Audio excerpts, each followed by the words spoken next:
Complains है लोगों की. Please do not watch this video if you have complaints with your life. Reason ये है, कंफर्टेबल जो लोग हैं प्लीज ना देखें. छोटे और कमजोर दिल वालों के लिए मैं बात ही नहीं करता हूं. See generally now youngsters, youth और anybody in this country, specially Bharat में बड़ी शिकायतें आई हैं कि यार हमें ये नहीं मिल रहा, वो नहीं मिल रहा, हमारे पास कंफर्टेबल लाइफ नहीं है. What do you know about the problems?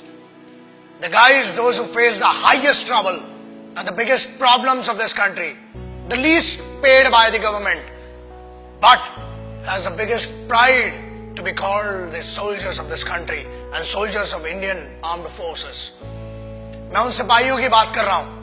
Example, जब ये वीडियो देख रहे हो ना, तब हजारों लोग वहां सियाचिन ग्लेशियर में, शायद आधों को तो नक्शा भी नहीं पता होगा, सैन फ्रांसिस्को ऐसा बता देते हैं मैप पे आजकल बच्चे.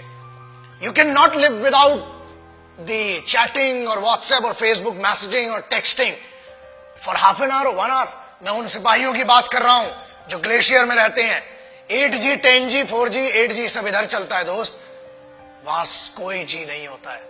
वहां पर सिर्फ गालियां सुनाई देती हैं उस साइड से, और यहां से खड़े होके भारत माता के लिए खड़े हुए. Remember one thing, they are not there. They are not fighting for this country only because they hate the enemy. वो इस देश में रहने वाले लोगों से बहुत मोहब्बत करते हैं, इसलिए वो वहां पर है. They are not there for the payment which is given to them. They are not there for the privileges which are not given to them. Privileges are given to you, the facilities are given to you.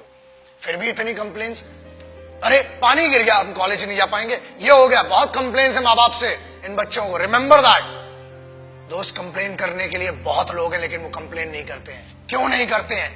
Because they are fighting for this land, they are fighting for this country, they are fighting for that emotion of freedom.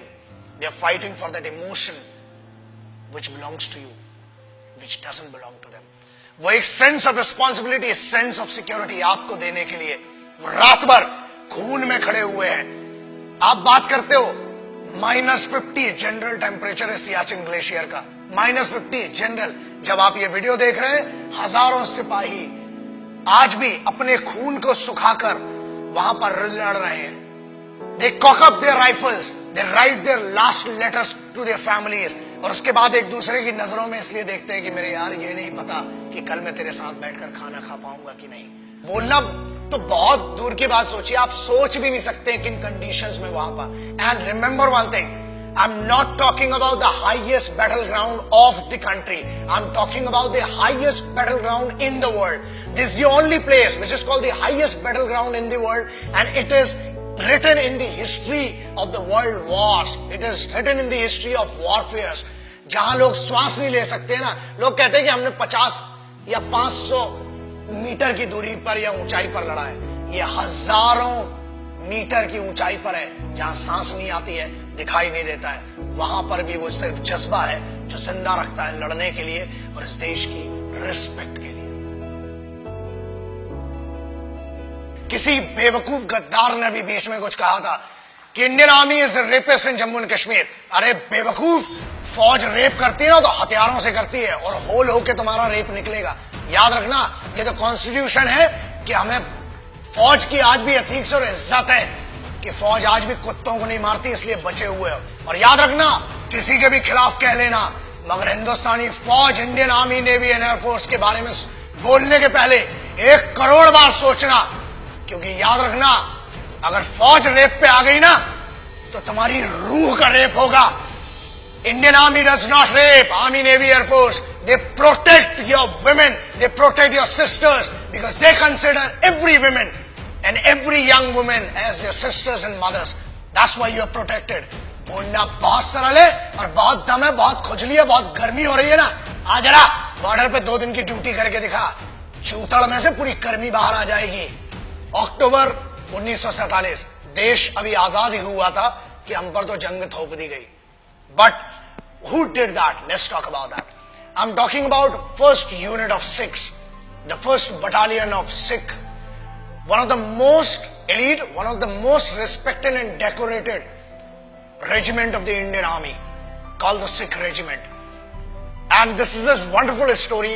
The guys whom I'm talking about, the finest warriors, the finest Khalsa warriors, वो खालसे थे जिन्हें airlift किया गया था 1947 में, जब लश्कर troops ने attack किया था हमारे ऊपर, and they were the guys which were leaded by a Muslim commanding officer.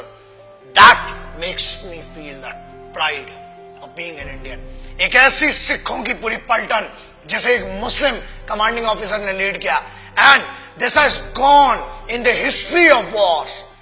दुनिया में कभी भी इतना खतरनाक ऑपरेशन नहीं हुआ, और उस सिख रेजिमेंट ने they protected the guys. And whom did they protect? The bigger question is that. याद रखिए, फौज कभी ये नहीं पूछती, और ना ही उनने 1947 अक्टूबर में पूछा कि हम हिंदुओं को बचा रहे हैं कि मुसलमानों को, कि सिखों को, कि ईसाइयों को. हम हर उस इंसान को बचा रहे हैं जो भारत में पैदा हुआ है, जो एक हिंदुस्तानी है, जो एक भारतीय है. I am talking about the organization which in none of the cases can be called corrupt or can be called manipulated organization. The most pious and the most respectful organization of this country, the institution of this country, is called the Indian Armed Forces. So that's why I always say respect our forces, because they are the actual protectors and actual sons of this country. Jai Hind, Vande Mataram.